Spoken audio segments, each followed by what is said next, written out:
Hello guys, how are you? Welcome to Spyro 365. Today we are going to learn how to remove watermark in the easiest way. Now we will create a new sequence and will import the video to remove the watermark. After importing the video into the sequence,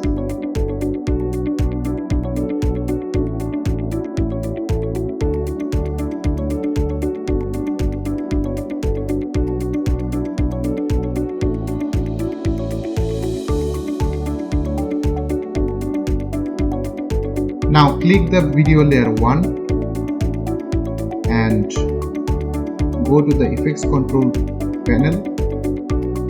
After that, change the scale of the video from the motion effects option and then done. You need to change the scale of the video as you required for your project.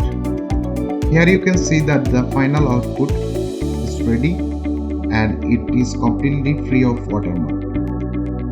For more tips and tricks in Premiere Pro, please subscribe our channel, and if you like our video, like, share and comment this one. Thank you.